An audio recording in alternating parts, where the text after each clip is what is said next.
रामलाल बरेठ जी को राष्ट्रपति द्रौपदी मुर्मू ने कथक कला के क्षेत्र में पद्मश्री सम्मान से सम्मानित किया है। अभी हम उनके जन्म स्थली भंवरमाल गांव में मौजूद हैं। आपको तस्वीरें दिखाएंगे कि यही वह घर है जहां पर उन्होंने जन्म लिया था। और यहां हम जो भंवरमाल गांव के स्थानीय निवासी और उनके भाइयों से बात करेंगे और जानेंगे कि उनकी जीवनी कैसी थी और उनके तमाम बातों को भी हम जानेंगे। अब यहाँ पर उनके भाई मौजूद हैं, उनसे भी हम बात करें। आइए हम उनसे बात करते हैं। आपको तस्वीरें दिखाएंगे कि यही वह घर है और ये उनके भाई हैं, स्थानीय निवासी हैं, जिनसे हम बात करेंगे। अभी आपके भाई को पद्मश्री से सम्मानित किया गया है, कैसा लग रहा है? बहुत गर्व की बात है, हमको बहुत खुशी हो रही है और गांव का नाम भी इससे उजागर हो गया और ज़्यादा, और देश के लिए भी ये गौरव की बात है। छोटे से गांव से निकल करके भाई ने बड़े देश में नाम बनाया। हाँ, छोटे से गांव से निकल के बड़े भाई ने इतना बड़ा काम किया, इतना उच्च सम्मान प्राप्त किया, इसके लिए हम लोगों को बहुत खुशी है, बहुत गर्व है। आपके साथ खेले, यही उनका जन्म स्थली, आपके साथ खेले हैं, कैसा रहा उनका बचपन? वो यहाँ बचपन में वो उनका झुकाव उसी तरफ रहा, कथक नृत्य की तरफ, और बचपन से ही वो प्रैक्टिस करते रहे और आगे जाकर के रायगढ़ दरबार में पिताजी के साथ वो बड़े बड़े कलाकारों से शिक्षा प्राप्त किए, वो जिसमें पंडित जयलाल जी महाराज, लच्छू महाराज, अच्छन महाराज इत्यादि। मैं बहुतों को तो नहीं जानता, लेकिन बहुत बड़े बड़े गणितज्ञ वहाँ पंडित थे, बहुत पारखी थे वो लोग कथक नृत्य के प्रति, और उनसे भी उनको शिक्षा मिली। और इस तरह रायगढ़ घराने से वो शिक्षा प्राप्त किए और इसके बाद वो भोपाल में जा कर के कथक नृत्य केंद्र की स्थापना किए और वहाँ पूज्य पिताजी के साथ हुए, वहाँ शिक्षा दिए। आज बहुत से उनसे गुरु शिष्य परंपरा में शिक्षा प्राप्त किए और अपने गुरु का नाम रोशन कर रहे हैं, जिसमें एक विद्या शर्मा भी थी विदिशा से, वो आज काफ़ी प्रचार कर रही है बहुत, और जिसको जान करके हमें खुशी हो रही है। उनके और भाई, उनसे भी हम बात करेंगे। आपके भाई को पद्मश्री से सम्मानित किया है, कैसे लग रहा है? छोटे से गांव से निकल करके वो बड़ा नाम कमा रहे हैं देश दुनिया में। जो कथक नृत्य का शिक्षा प्राप्त करने के बाद में कितना मेहनत किए, इसका तो वही अपना विस्तार से बोल सकते हैं। लेकिन उनके जो सीखे हैं, जिनके द्वारा अच्छन महाराज, लच्छू महाराज, शंभू महाराज, ये उनके गुरु थे, पिताजी के भी गुरु थे। वो राज दरबार में ही उनको दीक्षा प्राप्त दिया जाता था। और ये जो पुरस्कृत हुए हैं, उसके लिए तो मेहनत का ही फल है ये। आप कितना खुश हैं? हम लोगों को इतना खुशी लग रहा है कि ज़मीन से आसमान तक एक लगला है। कैसा जीवनी उनका बचपन कैसा रहा? यहाँ आपके साथ थे बचपन में तो? खैर, उनका बचपन तो है रायगढ़ दरबार में ही बीता है। चक्रधर राजा उनको अपने बच्चे के समान रख कर शिक्षा दीक्षा दिया करते थे। रायगढ़ में ही शिक्षा दीक्षा हुई उनकी कथक के क्षेत्र में? बताइए ना। रायगढ़ में उनका शिक्षा दीक्षा हुआ। और साथ में हमारे पिताजी जो थे कार्तिक राम जी, उनके माध्यम से उनको शिक्षा मिला। 3 पीढ़ियों से आपके जो परिवार के लोग हैं वो कथक के क्षेत्र में नृत्य करते आ रहे हैं, कैसे देख रहे हैं इसको? बहुत सुंदर अपना नाम कमाए हैं भाई साहब, बड़े भैया ने, और आज उनको पद्मश्री का सम्मान मिला है, जिसके सब चलते हम सब परिवार बेहद खुशी हैं। और जिस तरीके से हमारे पिताजी का नाम रोशन हुआ था भारतवर्ष में, उसी तरह आज बड़े भैया का नाम भी रोशन हुआ है।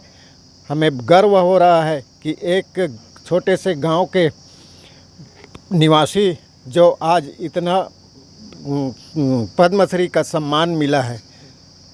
कितने पीढ़ियों से जो कथक के क्षेत्र में नृत्य करते आ रहे हैं, कला के क्षेत्र में? ये तीसरी पीढ़ी है और आगे यह कथक का जो शिक्षा है वह चलता ही रहेगा। और पीढ़ी आ रही है। और पीढ़ी आ रही है, चौथी पीढ़ी, वो लोग भी शिक्षा प्राप्त कर रहे हैं। अभी कितना खुश हैं आपके भाई को पद्मश्री मिला है? बहुत खुशी हुआ है हम सब, हमारे परिवार के लोग, हमारे रिश्तेदारी, गांव के लोग, सभी को बहुत खुशी मिला है। और भी हमारे साथ उनके भाई, उनसे भी हम बात करेंगे। आप कितना उत्साहित हैं, आपके भाई को पद्मश्री मिला है, राष्ट्रपति ने उन्हें सम्मानित किया है, छोटे से गांव से निकल करके आज देश दुनिया में नाम कमा रहे हैं। हमारे बड़े भैया पंडित श्री रामलाल जी बरेट को आज यह पद्मश्री सम्मान मिला है, उसके लिए हमें बहुत ही खुशी मिल रहा है, जिसका हम वर्णन नहीं कर पा रहे हैं। ये हमारे छोटे से गांव से निकलकर आज देश दुनिया में उनका नाम रोशन हो रहा है, ये गर्व की बात है। पहले ये पीढ़ी हमारे पिताजी से शुरू हुआ था, उनका नाम पंडित श्री कार्तिक राम जी बरेट है, और उसके बाद हमारे बड़े भैया अग्रज जो अभी पंडित रामलाल जी बरेट हैं, वे इस पद्मश्री सम्मान से सम्मानित हुए हैं। उनके पुत्र तीसरी पीढ़ी भूपेंद्र बरेट, उन्होंने कथक के क्षेत्र में बहुत बढ़िया काम किया है, कई स्कूलों में अभी अध्यापन के साथ साथ कथक सिखा रहे हैं। और उसके बाद उनका पुत्र मलय, वह भी कथक और गायन में कई जगह प्रोग्राम दे चुका है। और उनके भूपेंद्र के भाई, वह भी कथक के क्षेत्र में नंदू बरेट अभी वर्तमान में पुणे में है, वह भी इसमें पारंगत है। उसका पुत्र भी अभी पुणे में प्रोग्राम दे चुका है। इस तरह से यह कथक का शिक्षा आगे बढ़ता हुआ चौथा पीढ़ी तक पहुंच गया है। हमारे बड़े भैया श्री रामलाल जी को यह सम्मान मिला है, यह बड़े खुशी की बात है। हम अपने आप को बहुत गौरवान्वित महसूस कर रहे हैं। कहाँ कहाँ उन्होंने जो है शिक्षा प्राप्त की, और अब तक कहाँ, जैसे भोपाल गए थे, फिर खैरागढ़ और फिर भोपाल, ऐसा? सर्वप्रथम पंडित रामलाल जी बरेट का आर्थिक स्थिति उस समय ठीक नहीं थी, तब उन्होंने जिला पंचायत कलाकार के रूप में रायगढ़ में कार्यरत रहे, और उसके बाद उन्होंने उसको छोड़ करके अशोक वाजपेयी जो सांस्कृतिक सचिव हुआ करते थे अविभाजित मध्य प्रदेश में, वो वहाँ चक्रधर नृत्य केंद्र की स्थापना की है, जिसमें हमारे पिता श्री और हमारे बड़े भैया रामलाल जी दोनों, पिताजी वरिष्ठ कथक गुरु रहे और पंडित रामलाल जी सहायक गुरु के पद पर कार्य किए। उसके बाद उन्होंने कुछ समय के लिए खैरागढ़ संगीत विश्वविद्यालय में भी कार्य किए। उसके बाद पुनः फिर भोपाल में चक्रधर नृत्य केंद्र में वह सहायक गुरु के पद पर कार्यरत रहे। आप उनके भतीजे हैं, आपको कैसा लग रहा है? मैं तो बहुत खुश हूँ, क्योंकि जितने मेरे इष्ट मित्र हैं सभी लोग पूछते हैं कौन है रामलाल जी, तो मैं बोलता हूँ मेरे ताऊ जी हैं। हम तो नहीं सीखे, लेकिन हमें गर्व हो रही है, क्योंकि हम गांव में ही रहे, गांव में ही पले बढ़े हैं। और ताऊ जी रायगढ़ में रहे, वहाँ शिक्षा दीक्षा, और उनके जो पुत्र हैं वो सब सीख रहे हैं और सीख भी गए हैं। बहुत जगह अपना कला का परिचय वहाँ दे रहे हैं और अच्छा सम्मान उनको प्राप्त हो रहा है।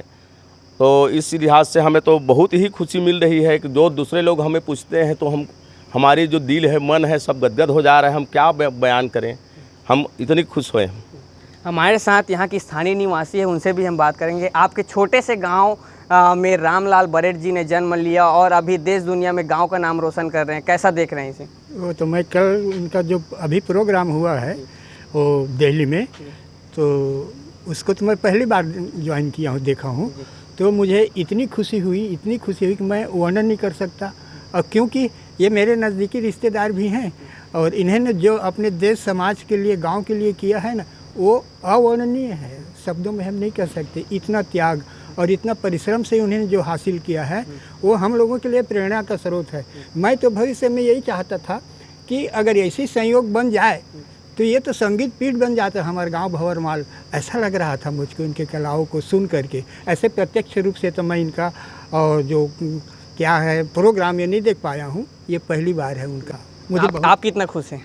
अरे मैं क्या बताऊँ, मेरे पास शब्द नहीं है मेरी खुशी की। इतना मेरा हृदय गदगद हो रहा है उनके प्रोग्राम को देख करके। मैं 1 घंटा देखा और मैं तो अपने आप को धन्य समझ रहा हूँ कि ये प्रोग्राम मैं पहली बार देखा हूँ। हमारे साथ और हैं, आप युवा हैं, कैसे देख रहे हैं उनके कार्यों को? देखिए, मैं बताना चाहूँगा आप लोग को कि मैं आसपास में, अब मेरा उम्र तो करीबन 37-38 साल है, तो इस बीच में मैं चांपा, सारागांव, बमनेटी आसपास के गांव में जब भी विजिट किया हूँ, जाता हूँ, तो कोई पूछते हैं कि आप किस गांव के हो, तो मैं बोलता हूँ कि भंवरमाल से। तो वो बोलते हैं कि भंवरमाल में कोई कार्तिक राम बरेट रहा करते थे, अब वो बहुत बड़े कथक नर्तक थे। तो मैं बोलता था मैं तो उन्हीं का नाती हूँ बोलता हूँ, पोता हूँ बोलता हूँ। तो अच्छा बोलते हैं, तो वो बताते थे वो समय आसपास के गांव वाले कि वो जो है उनको जब वो 5-7 साल की उम्र के थे, दादाजी कार्तिक राम बरेट जिनके पुत्र हैं ये रामलाल बरेट जी, तो दादाजी जब छोटे थे 5-6 साल के, तो उस समय चांपा में वो अपना कार्यक्रम देने गए थे अपने चाचा के साथ में। तो वहाँ से राजा चक्रधर सिंह उनके कला पक्ष भाव भंगिमा को देख करके अपने साथ ले गए, रायगढ़ ले गए, और दादाजी को वो अपने दरबार में बड़े बड़े गुरुओं से शिक्षा प्राप्त करा ऐसे ये कथक का।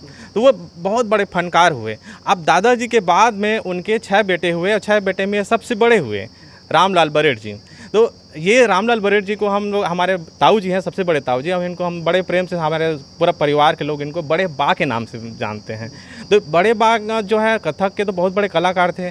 तो आसपास के गांवों से सुना था, मैं गांव वालों से सुना था कि दादाजी बहुत बड़े फनकार थे। हमारे लाल बहादुर शास्त्री के प्राचार्य भी हुआ करते थे वो, और वैसे ही और कई जने गुरु जी थे। तो उन्होंने उनके बारे में लिखा था। तो वो बताते हैं कि वो 7 घंटा, 8 घंटा, 10 घंटा, 12 घंटा तक 10 किलो 12 किलो के घुंघरू को बांध के अपने पैरों में लगातार अभ्यास करते थे। और वो बताते हैं कि जितने घुंघरू को बजाना चाहते उतने घुंघरू को बजा देते थे। तो उस समय उनके द्वारा जो सुना जाता था, मैं गर्व एकदम महसूस होता था। तो हालांकि उस समय अपने दादाजी के तो मैं कार्यक्रम में नहीं देख पाया था, लेकिन अभी वर्तमान में ताऊ जी को दादाजी के रूप में देखता हूँ, तो मेरे को बहुत खुशी होती है। उनके त्याग, उनके तपस्या, उनके मेहनत, सारा चीज़ हम सब नया पीढ़ी के लिए, हमारे नए पीढ़ी के लिए एक नया हौसला है, जुनून पैदा करता है, जो हमें भी आगे बढ़ने के लिए प्रोत्साहित करता है, प्रेरणा देती है। 3 पीढ़ी से जो कथक कला चलता आ रहा है, और 4थी पीढ़ी की अभी शुरुआत हो रही है, आप बता रहे हैं, ऐसा क्या? बिल्कुल बिल्कुल, अभी वर्तमान में 4था पीढ़ी का कार्यक्रम शुरू हो चुका है, और मुझे लगता है कि अभी और आगे बढ़ेगा। और हम लोग भी सब चाहेंगे कि कथक को और आगे बढ़ाएं, और हमारा परिवार भी पूरा सहयोग दे रहा है। हमारे भतीजे हैं, भांजे भांजियां हैं, ये सब भी कथक की ओर अग्रसर हो रहे हैं, और हमें भी बहुत खुशी होती है। आज उन्होंने रामलाल जी ने, हमारे ताऊ जी बड़े बाजों हैं, उन्होंने हमारे न केवल परिवार का बल्कि जाति, समाज, परिवार, देश, छत्तीसगढ़ पूरा और देश के लिए गौरव बन गए हैं, मिसाल बन गए हैं। हम सब बहुत खुश हैं, बेहद खुश हैं, बेहद खुशी है जी। ये देखिए, आपने सुना, रामलाल बरेट जी के भाई हैं, उनके परिवार के लोग हैं, और वो काफ़ी खुश हैं। और सबसे बड़ी बात, 77 साल के जो कला साधना को सम्मान मिलने के बाद लोगों में काफ़ी खुशी देख रहे। आज 3री पीढ़ी यहाँ की चल रही है, और 4थी पीढ़ी जो है कथक कला के क्षेत्र में आगे अग्रसर है। यहाँ पर और भी आप भी कैसे उनके समर्पण को देख रहे हैं? बड़े भाई के द्वारा मैं भी कथक नृत्य सीखा था, उसका 1-2 ठो बोल आपके सामने प्रस्तुत कर रहा हूँ। जैसे आमद है, तत्त थई थई तत्थई तत्तुम तत्थुम तत्त थई ताम थई ता थई तत्त थई धाकत धाकत धाकत धाकत थई थई थई थई थई तत्ताम थई थई थई थई तत्ताम थई थई थई थई तत्ताम थई धातक थूंगा धागे दिंग ता धा दिनता धित्ता किड़दा तक्का थूंगा तकिट तका तिटकत गदगिन ता थई तत्थई आ थई तत्थई थई थई थई थई थई तत्थई थई थई थई थई थई तत्थई थई थई थई थई थई तत्त थई। और ये राजा साहब, रायगढ़ के राजा साहब के बोल का उसको भी सुन लीजिए। कूटट कूटट कुकू थरी कीड़क कीड़क कित कीण कित कीण खीरट खीरट खीरी किट खीरी किट चरट चरट चीनी किट झीनक झीनक झीन किट किट ता थई तत थई आ थई तत थई थई त थई त थई थई थई तत्ताम थई थई त थई त थई थई थई तत्ताम थई थई त थई त थई तत्ताम थई। ऐसी कितने न कितने बोल हैं, बस इतना ही आपके सामने प्रस्तुत किया। और आपके भाइयों ने कौन कौन से जो उनके सानिध्य में जो कथक सीखे हुए? आप भी कथक सीखे हैं आपके बड़े भाई के सानिध्य में? अच्छा, अधूरा हो गया। मैं भी भैया के साथ रायगढ़ में कुछ दिनों तक रहा, वहाँ पढ़ाई कर रहा था। पढ़ाई के साथ साथ कथक का रियाज भी कर रहा था, लेकिन मेरा भविष्य ने साथ नहीं दिया, जिसके कारण मेरा यह कथक का शिक्षा अधूरा रह गया। ये उनके भाई हैं जिन्होंने उनके साथ सानिध्य में कथक सीखा है।